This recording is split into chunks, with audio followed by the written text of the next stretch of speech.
Yang terhormat penguji UKIM dalam jabatan bab 1 tahun 2024. Perkenalkan, nama saya Menatsir, mahasiswa PPG dalam jabatan bab 1 tahun 2024 LPTK YM Pontianak, Kalimantan Barat dengan NIM 242111420. Saya mengajar di SMP PGRI Bontarambak, Kecamatan Bontarambak, Kabupaten Jeneponto. Pada hari ini tanggal 17 Oktober tahun 2024 akan melaksanakan praktik pembelajaran UKIM di kelas 7 SMP PGRI Bontarambak dengan materi Damaskus Pusat Peradaban Timur Islam pada tahun 661 sampai 790 Masehi. Mohon saran dan masukan untuk perbaikan pembelajaran berikutnya agar dapat memberikan yang terbaik. Demikian dan terima kasih. Assalamualaikum warahmatullahi wabarakatuh. Assalamualaikum warahmatullahi wabarakatuh. Waalaikumsalam warahmatullahi wabarakatuh. Oke, sekarang anak-anak kita langsung berdoa saja. Mari kita berdoa bersama-sama. Bismillahirrahmanirrahim. Waghfir sidni ilman warzuqni fahman. Ya Allah, tambahkanlah ilmu dan berilah aku pemahaman yang benar. Amin ya rabbal alamin. Doa selesai. Sekarang mau menanyakan kabar dulu. Bagaimana kabarnya semua anak? Baik. Sehat semua? Sehat. Sehat semua, alhamdulillah. Kemudian saya tanya dulu tentang kesiapan belajar. Apakah kalian siap belajar? Siap. Kalau siap belajar, kita akan belajar nanti. Dan kita harus serius dengan belajarnya.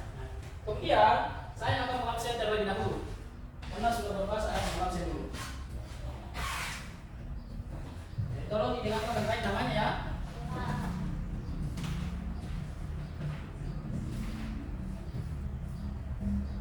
Jessica, Ada Pak. Aziz Ramadan, Ada Pak.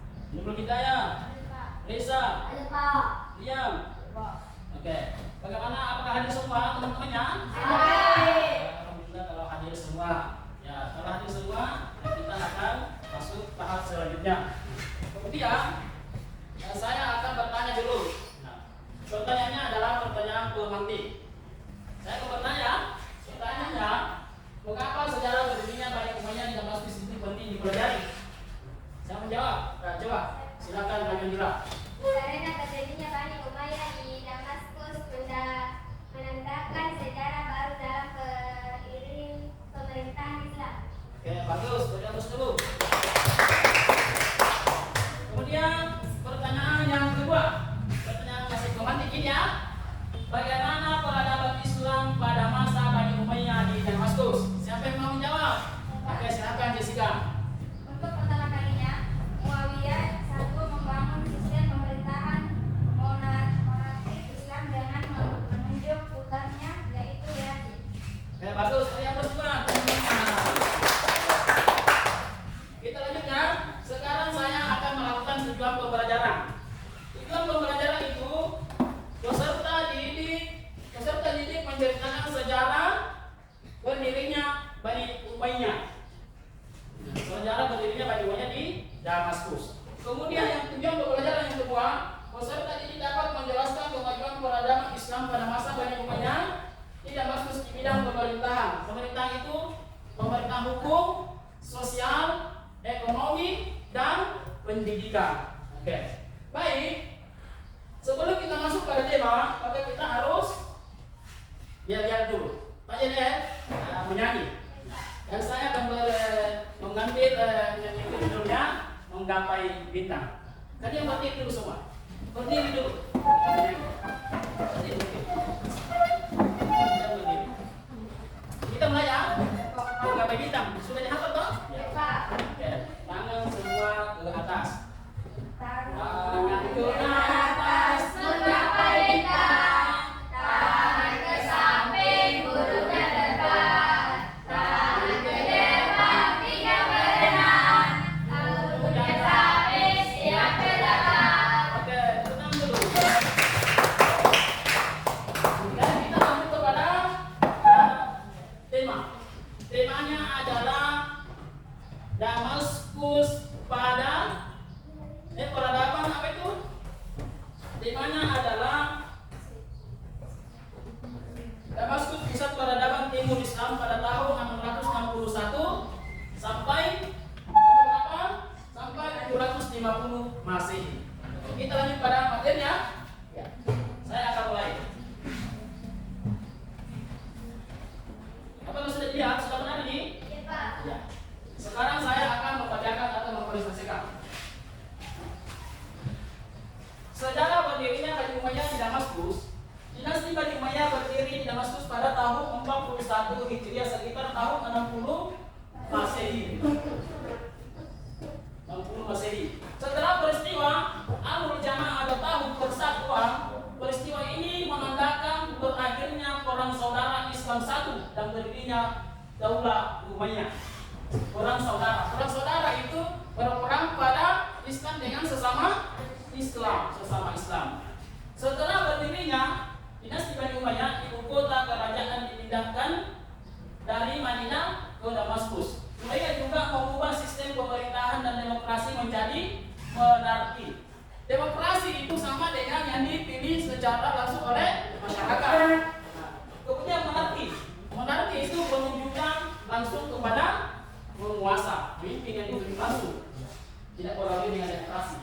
Dengan mengangkat anaknya diangkat. Siapa anaknya? Yazid bin Muawiyah sebagai penggantinya. Oke, kita lanjut. Kemudian latar belakang berdirinya Bani Umayyah di Damaskus. 1. Akhir masa pemerintahan Khulafa ar-Rasyidin yang mengalami kekacauan. Kekacauan itu pasti dalam proses itu. 2. Terjadinya konflik antara Muawiyah dan Khalifah yang menyebabkan perang sipil.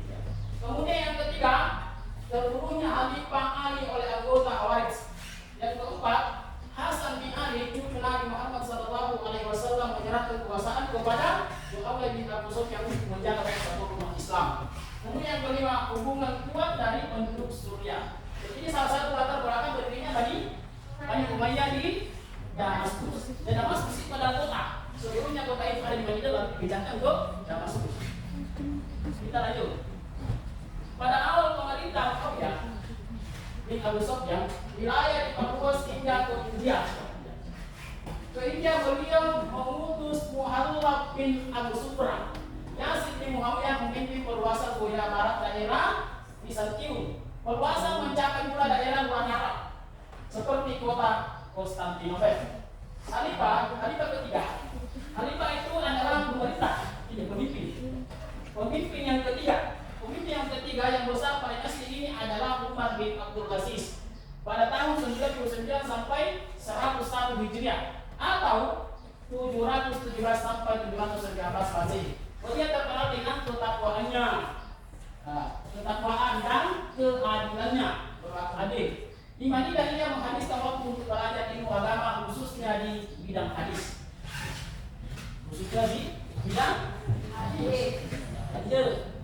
Di sini. Apa baca di atas itu? Kemajuan peradaban Islam pada masa Bani Umayyah di Damaskus. Kemudian bidang yang dikembangkan diantaranya adalah siapa yang bisa melanjutkan? Pemerintahan, hukum, sosial, ekonomi, keagamaan, dan pendidikan. Oke. Kemudian yang pertama adalah pemerintahan. Struktur dan administrasi pemerintahan Bani Umayyah merupakan penyempurnakan dari Khalifah Ar-Rasyid yang dibentuk oleh Khalifah Umar bin Khattab. Kemudian hukum Al-Qada, Al-Hisbah dan Muzamin merupakan bagian dari pelaksanaan hukum Al-Qada sebagai badan peradilan yang dipimpin oleh seorang kadi. Beliau memiliki tugas membuat fatwa hukum dan peraturan sesuai dengan tuntunan Al-Quran dan Sunnah dan ijtihad. Jadi ini mengambil fatwa atau mengambil aturan-aturan berdasarkan dengan Al-Quran. Jadi anggap ini adalah aturan yang adil. Jadi semua pemerintah itu kalau berlandaskan dengan agama atau Al-Quran, itulah peradilan yang bagus, yang baik. Kemudian C, sosial. Hubungan antara bangsa Arab Muslim diubah oleh dinasti pada masa Bani Umayyah. Begitu pula terhadap negara Katolik seperti Mesir, Persia, dan Eropa. Kemudian kita lanjut ke bagian B. Bagian B. Pada ekonomi, pada masa Bani Umayyah dicetak mata uang khusus, juga mengembangkan lapangan pekerjaan. Pada saat Muawiyah bin Abu Sufyan ditetapkan 2,5% pajak. Nah, pajak dari pendapatan. Ya, pendapatan itu apa yang kita dapatkan. Nah, ketika lebih dari aturan itu maka kita harus mengeluarkan pajak atau kena pajak sebesar 2,5%. Perekonomian yang dibangun menjadi salah satu pilar utama di zaman Bani Umayyah. Ekonomi yang mapan mampu mendorong terbentuknya bangunan masyarakat Muslim yang rapi, khususnya pada aspek kerukunan antara umat beragama. Ia mampu menyamakan antara umat beragama. Lanjut. Itu. Selain itu dalam pemerintah Bani Umayyah dibentuk juga beberapa diwan atau departemen. Ya. Diwan itu artinya salah satu lembaga yang ada dalam Islam atau organisasi. Departemen yang mengurus surat-surat negara dari khalifah kepada Pak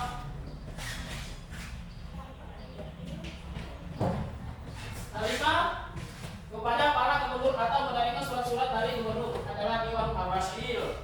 Membuat lembaga atau pencatatan yang beregistrasi dan menyalin semua keputusan khalifah yang dikirim ke daerah adalah Diwan Al-Muqtam. Kemudian nomor 3, siapa yang bisa melanjutkan? Nomor 3, ada yang bisa? Departemen yang mengelola pendapat negara adalah Diwan Ras. Keempat, layanan pos dan pengiriman informasi berita dari pusat ke daerah atau sebaliknya dikelola oleh Diwan Al-Barid. Kemudian kelima, lembaga atau departemen pertahanan bertugas organisasi militer adalah Diwan Al-Jum. Kemudian kita lagi keagamaan. Ilmu agama sudah tampak berkembang pada masa Bani Umayyah. Banyak ulama yang fokus pada kajian ilmu keagamaan seperti ilmu tafsir, hadis dan hukum Islam. Selain itu, berkembang pula ilmu-ilmu yang berhubungan dengan ilmu agama, yaitu ilmu bahasa seperti nahwu, bahasa dan sastra. Apa itu nahwu? Ilmu yang berbahasa Arab. Ya, itu bahasa Arab. Kemudian pendidikan. Pada masa Bani Umayyah, perkembangan pendidikan dalam hal ini ilmu-ilmu non keagamaan belum begitu menonjol. Dan pada saat itu ilmu keagamaan selain dari agama Islam belum ada yang menonjol. Artinya terlihat banyak, masih sedikit pada saat itu. Pendidikan Islam telah berkembang pada pola yang lebih baik dibandingkan pada masa sebelumnya. Semangat kajian ilmu di masjid, mustikot serta menjadi majelis serta menjadi antara perkembangan pendidikan atau pengetahuan.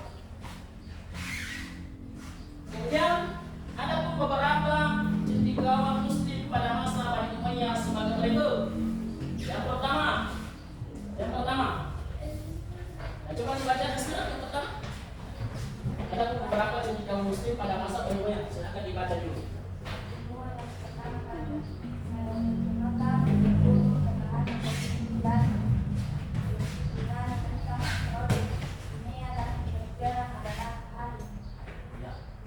Lanjut. Abdullah bin Abbas, yang bernama Al-Hatta bin Abbas, adalah orang pertama yang mengalami ilmu fikih yang lengkap. Yang mana dia masuk ilmu fikih itu ilmu yang membahas tentang masalah kebersihan, sholat, itu ada ilmu fikih semuanya. Kemudian yang ketiga, Said bin Said adalah sahabat Nabi di Madinah, sahabat Nabilah yang ada di Madinah, yang menjadi sekretaris Nabi Sallallahu Alaihi Wasallam dalam menuliskan wahyu. Kemudian yang keempat, Hasan Al-Basri, Ibnu Shihab Al-Zuhri dan Abdullah bin Mas'ud adalah tokoh otoritatif dalam bidang hadis. Dia yang mengetahui banyak hadis.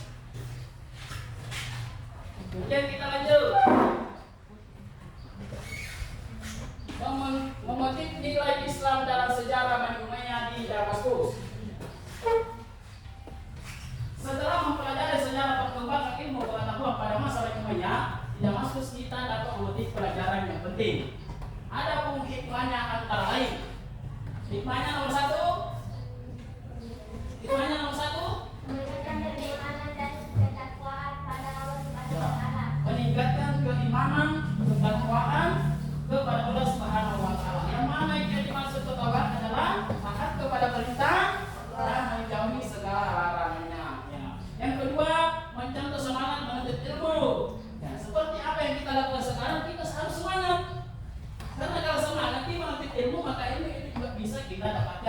sebagaimana dalam Al-Quran mengatakan mencela-cela barang siapa yang bersungguh-sungguh maka dapatlah dia. Nah, jadi kita harus semangat dalam bersungguh-sungguh. Kemudian yang ketiga, mengembangkan budaya sesuai dengan ajaran agama Islam. Keempat, menguatkan persatuan dan kesatuan dengan tidak membedakan warna, kulit, negara, suku dan bangsa lain. Suku dan bangsa dan yang lainnya. Jadi kita jangan pernah ada yang membeda-bedakan bahwa ini dan negara lain, tidak usah diladeni. Tidak seperti itu. Kemudian ada di antara kita kulit hitam, jangan ditemani, tidak boleh. Tapi kita harus berlaku baik, tidak harus seperti itu. Karena pada dasarnya kita adalah, baik kita maupun itu adalah manusia. Kemudian 5, memiliki semangat untuk membela agama, bangsa dan negara. 6, menumbuhkan tanggung jawab dalam pelaksanaan tugas. Yang ke-7, mencontoh seorang pemimpin yang dicintai oleh rakyat. Kemudian yang ke-8, menumbuhkan cinta tanah air dan membangun bangsa. Kita lanjut lagi. Masih semangat? Kemudian dinasti, nomor 1 dinasti. Dinasti Bani Umayyah Damaskus didirikan Muawiyah bin Abu Sufyan bin Harb bin Umayyah. Dinasti ini berdiri selama kurang lebih 90 tahun. 90 tahun. 40 sampai 130 Hijriah atau 661 sampai 750 Masehi. Masa pemerintahannya di Damaskus. Damaskus itu adalah kota besar. Sistem pemerintahan Bani Umayyah adalah kepemimpinan turun temurun. Kalau turun temurun berarti bapaknya jadi pemimpin, setelah turun maka anaknya yang mau menggantikan, ya, dan seterusnya. Kemudian yang ketiga, administrasi dan struktur pemerintahan yang dikelola merupakan penyempurnaan dari pemerintahan sebelumnya. Keempat, Bani Umayyah di Damaskus memiliki wilayah sangat puas pelaksanaannya. Pemerintah dibangun oleh para kepala dan dibentuknya beberapa departemen. Kemudian kelima, hubungan antara bangsa Arab Muslim dengan negara-negara terbuka mulai dibuka terutama dengan Persia, Mesir dan Eropa. Kemudian nomor 4 tata kelola dikembangkan oleh dinasti Umayyah, di antaranya adalah pemerintahan, hukum, sosial dan pendidikan.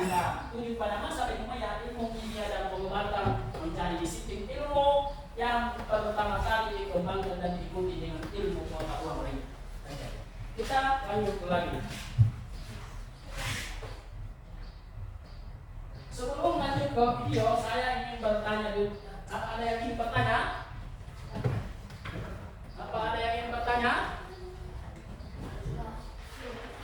Silakan dulu bertanya. Apa itu artinya khalifah? Khalifah itu artinya adalah pemimpin. Jadi khalifah itu pemimpin. Dan pemimpin itu harus bertanggung jawab apa yang dia harus dipertanggungjawabkan. Oke. Kemudian silakan bertanya lagi. Apa itu munafik, Pak? Nah, berarti itu salah satu pemilihan yang ditunjuk langsung, tidak melalui dengan pesta demokrasi. Nah, itu sudah paham? Bagus kalau sudah paham. Untuk itu, sebelum kita memasuki diskusi, terlebih dahulu kita melihat video dulu. Dan video ini harus disimak baik. Berarti ya, kita bisa pahami.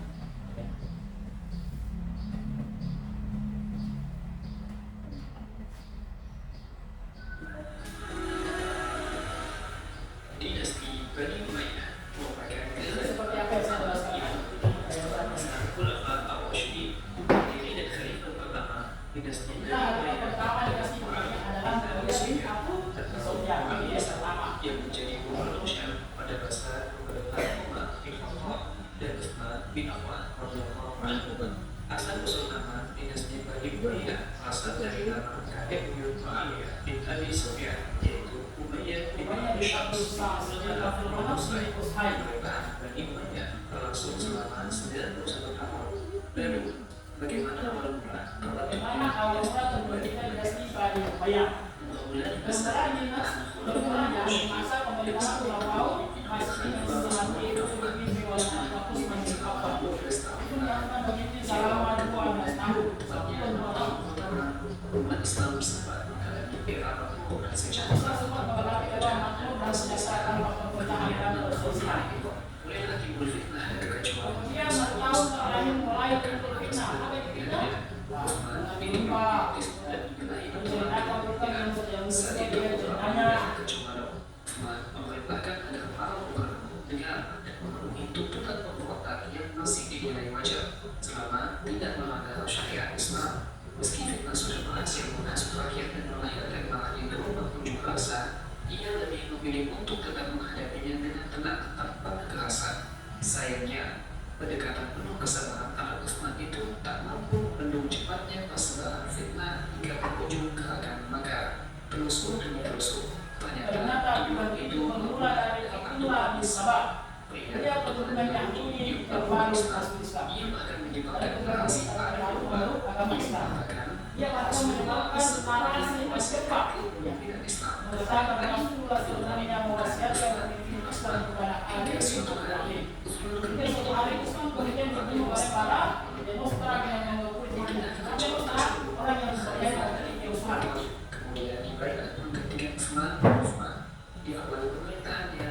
Ali bin Abi Thalib berusaha mendirikan pemerintahan yang telah ada pada masa Utsman dengan cara menarik atau halus sebutnya bukan pada Utsman. Ini untuk menendang Isa pada kebutuhan. Namun, kebijakan-kebijakan yang diterapkan Ali bin Abi Thalib tidak disepakati beberapa pihak. Jadi kisah itu adalah salah satu pembahasan yang setimpal. Itu kisah.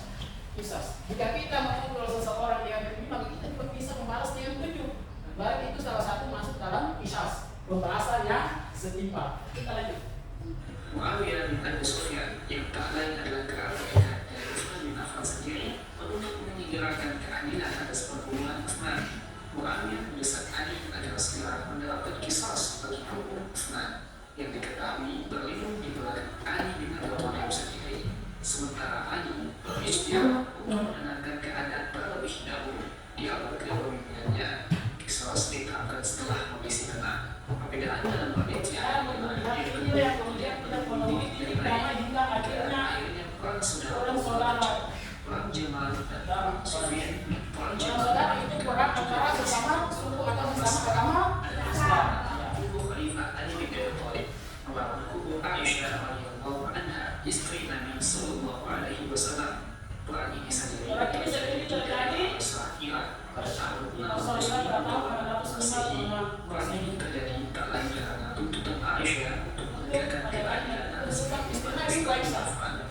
Setelah pemberontakan itu padam, Ali bergerak dari Kufah ke Damaskus pada tahun 657 Masehi. Pasukan kemudian bertemu dengan pasukan Muawiyah bin Abi Sufyan. Keduanya dan dikenal dengan nama orang Siffin. karena alasan serupa menuntut Orang selatan telah kami. Utsman, di mana Muawiyah Ali bin Abi Ibn Abu Thalib telah berpihak di hari atas pembunuhan Utsman bin Affan. Karena kami ada dengan kepada Allah untuk memberikan perhatian kepada kita untuk dengar atau atau menyelesaikan tapi tak menyelesaikan masalah. ini bukan munculnya golongan ketiga, yakni Khawarij atau orang-orang yang keluar dari barisan Ali bin Abi Thalib. Bukan saat itu terpecah menjadi 3 golongan, yakni yang pertama Muawiyah, kedua Syiah, pengikut Allah bin Salam yang menyusun di barisan para Ali bin Abi Thalib, dan yang ketiga Khawarij, orang yang keluar dari barisan Ali bin Abi Thalib. Perpecahan kubu Ali ini menyebabkan tentara Ali. Jadi Khawarij itu artinya orang yang keluar dari Ali bin Abi Thalib, keluar dari keturunan Abu Hingga Bakar. pada 20 Ramadan 40 Hijriah atau tepat pada 660 Masehi, Ali bin Abi Thalib dibunuh oleh Abdullah bin Ujam, pria yang merupakan anggota Khawarij. Setelah peristiwa terbunuhnya Ali, Khalifah Ar-Rasyid Rasul berakhir. Pasca meninggalnya Ali bin Abi Thalib, orang-orang kemudian membayar Hasan bin Ali. Namun, Hasan lebih memilih untuk menyerahkan kekhalifahan kepada Muawiyah bin Abi Sufyan. Ia memiliki alasan sendiri mempercayakan jabatan khalifah pada Muawiyah, yaitu mendamaikan kaum muslimin yang saat itu sedang dilanda bermacam fitnah dan perpecahan semenjak terbunuhnya Utsman hingga pergolakan di kepemimpinan Ali. Hasan memilih berdamai dengan menyerahkan. Jadi di sini Hasan memilih ingin berdamai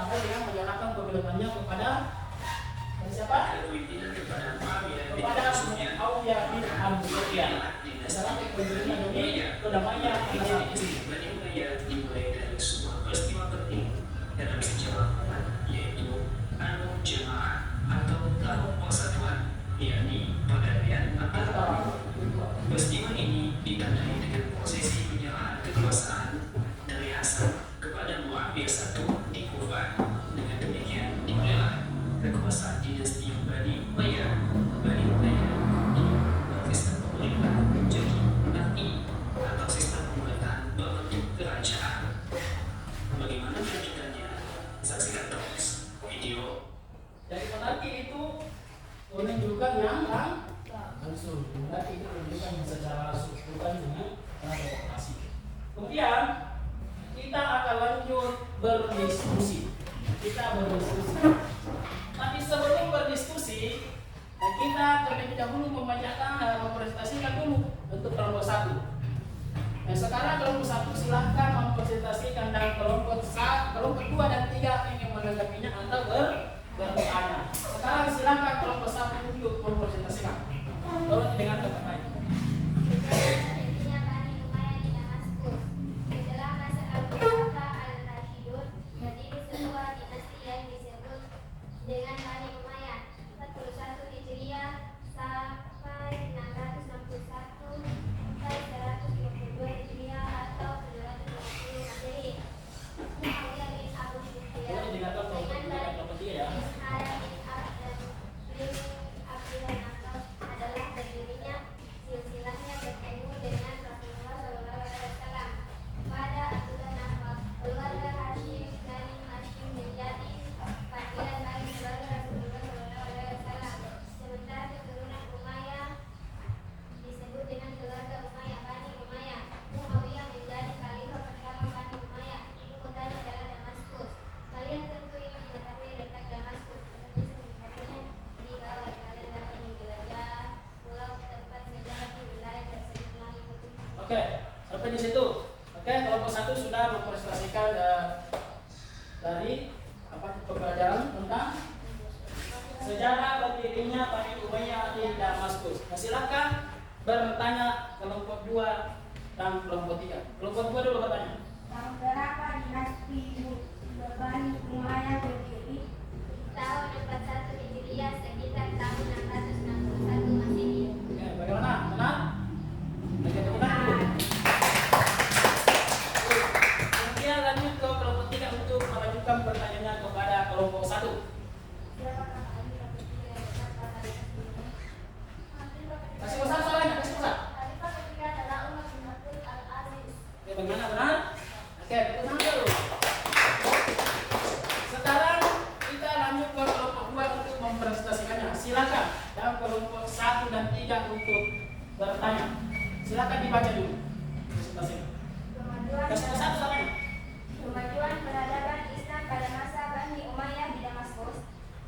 Peradaban Islam pada Bani Damaskus diberikan dengan berbagai kemajuan tata kelola di berbagai bidang. Bidang yang dikembangkan di antaranya adalah pemerintahan, hukum, sosial, ekonomi, keagamaan, dan pendidikan. Pemerintahan, struktur, dan administrasi pemerintahan Bani Umayyah merupakan penyempurnaan dari Al-Khulafa Al-Rashidun dan dibentuk oleh Khalifah Umar bin Khattab. Hukum, Al-Qada, Al-Hizbah, dan Mu'adzalin merupakan bagian dari pelaksanaan hukum.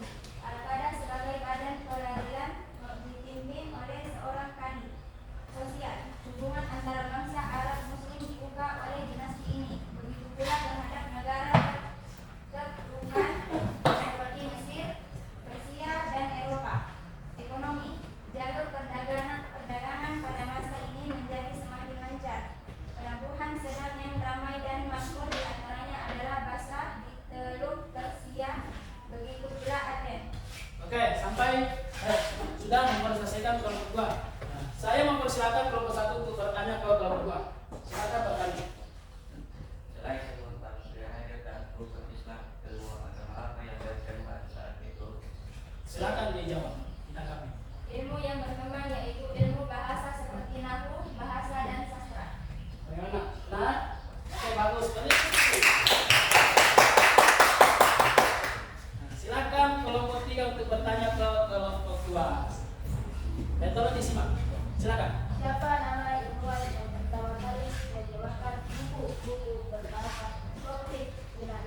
Nah, silakan dijawab kelompok 2. Ilmuwan yang bernama Khalid. Ya, bagaimana? Oke, fokus lagi. Pintar. Sekarang saya persilakan kelompok 3 untuk mengerjakan atau mempresentasikan materinya. Silakan. Silakan. Kasih gerak. Kasih besar suara kagak besar.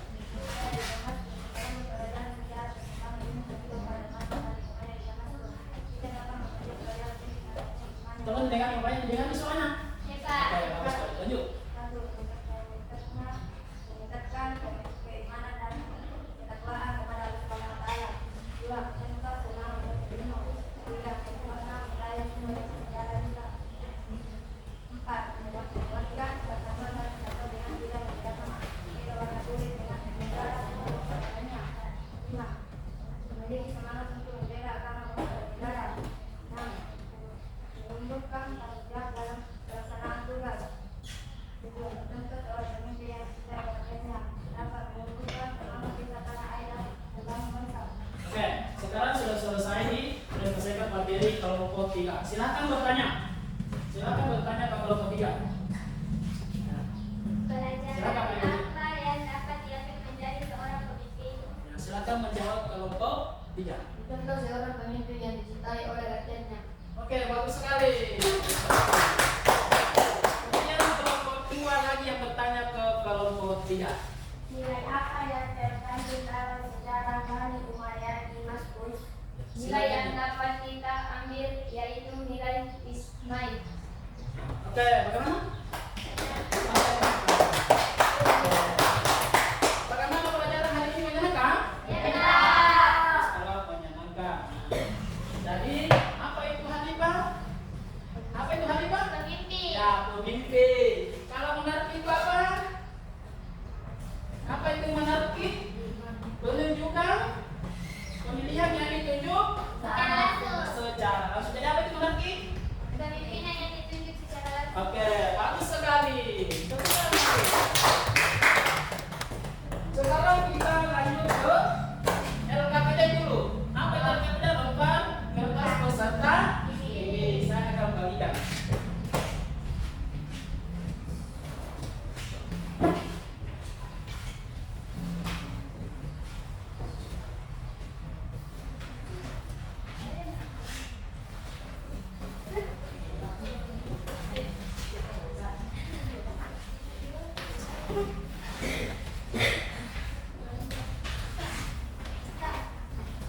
Pas. Ini lembar LKPD-nya. Pilihan ganda ya. Pilihan ganda. Ada berapa nomor itu? Ada berapa? Ada 1. Sekarang silakan dikerjakan. Dikerja yang benar ya. Dikerjakan. Ada pulpennya, mana pulpennya? Kasih pulpennya dulu semua. Kerja saja karena aku yang mau meriksa. Jadi kerja saja.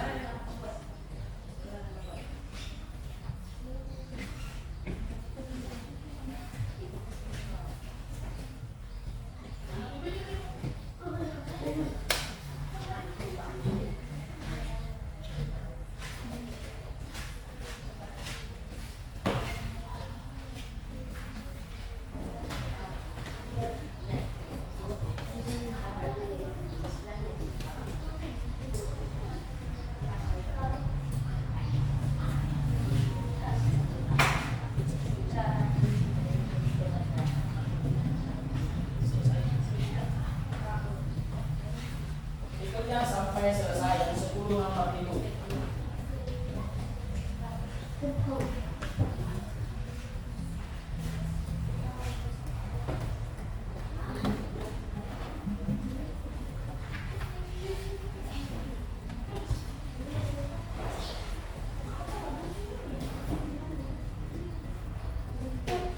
Sudah semua? Atau masih ada yang belum? Kalau belum silahkan diselesaikan dulu semua baru diukur.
Marwah bin Umayyah. Dinasti ini berdiri selama kurang lebih 90 tahun. Nah, 40 sampai 133 Hijriah atau 661 sampai 750 Masehi. Pusat pemerintahan di Damaskus. Yang kedua, sistem pemerintahan Bani Umayyah adalah kepemimpinan turun-temurun. Kepemimpinan turun-temurun.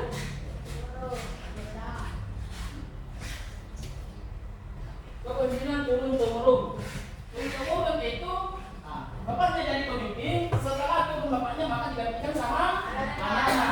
Ya, dan seterusnya. Kemudian yang ketiga, administrasi dan struktur pemerintahan yang dikelola merupakan penyempurnaan dari pemerintahan sebelumnya. Kemudian empat, Bani Umayyah di Damaskus memiliki wilayah yang sangat luas. Pelaksanaan pemerintahan dibantu oleh para gubernur di bentuknya beberapa departemen. Yang kelima,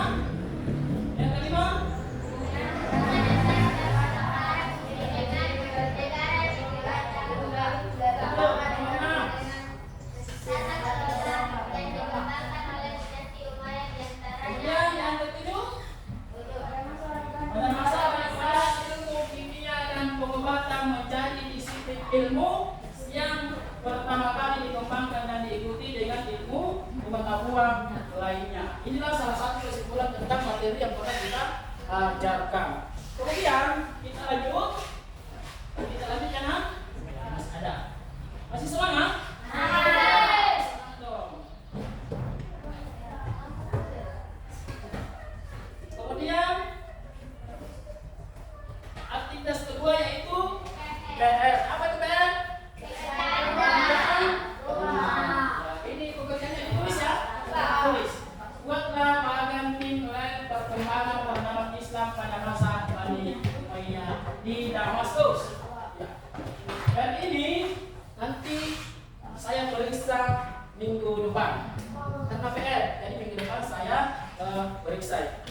Dan dengan selesainya pembelajaran ini yang sangat menyenangkan, mudah-mudahan kita bisa memahami dan menerapkan di keluarga atau adik-adik kakak. Oke?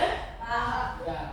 Sekian dan terima kasih. Mari kita mengucapkan alhamdulillah. Saya mengucapkan assalamualaikum warahmatullahi wabarakatuh.